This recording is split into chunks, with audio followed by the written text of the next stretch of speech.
Are your school improvement plans truly driving success? Do your action steps lead to measurable outcomes? What impact should you expect from a well-crafted improvement plan? Hello, educators and lifelong learners. Welcome back to Latest Trends of Education. I'm Dr. Lara, and today we're going to unpack the secrets behind writing effective quality improvement plans. Whether you're a teacher, administrator, or school leader, mastering this skill can transform your school's performance. In this video, we'll break down the essential components of a powerful improvement plan, starting with clear actions, moving to measurable success criteria, and ultimately achieving a lasting impact. Stay tuned, because by the end of this session, you'll have the tools you need to bring real change to your school or classroom. Let's start with the foundation of any improvement plan: actions. Action steps are specific tasks that must be completed to achieve your goals, but how do you ensure they're meaningful? Analyze baseline assessment results in science to create action plans for middle school teachers. An action step should always begin with an action verb and clearly define who is accountable. For instance, if you want to improve science performance, you might start by analyzing the results of a baseline assessment. The key here is to make your steps concrete and achievable. Concrete action. Example: analyze, evaluate, create. Section 2. Success criteria. Now, once you've set your actions, how do you know if they've worked? This is where success criteria comes in. Success criteria are the standards by which you measure whether your goals have been met.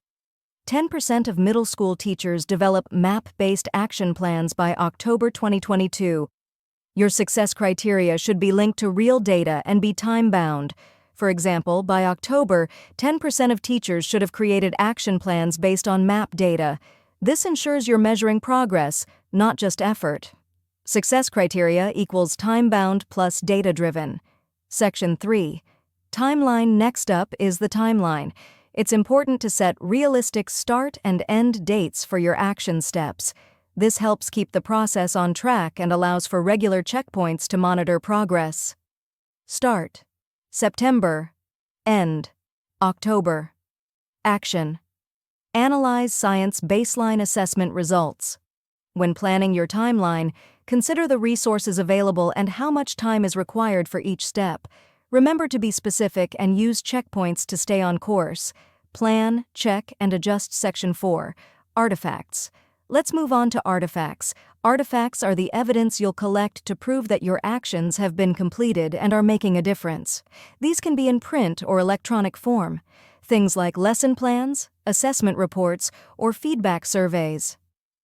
Artifacts for action steps. MAP student reports, analysis reports, meeting minutes.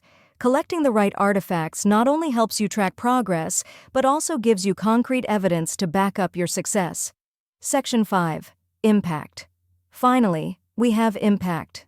This is the true measure of success: the changes and improvements you see in your students and school as a result of your plan. Example: 10% of grade 6 to 8 students have in-depth understanding of science concepts. Impact is about the outcomes you achieve, like better student understanding or improved physical fitness.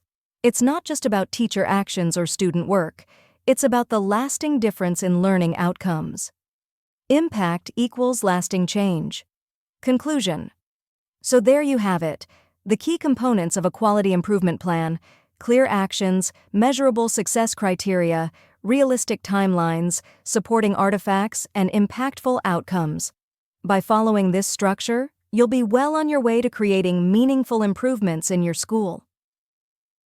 Call to action.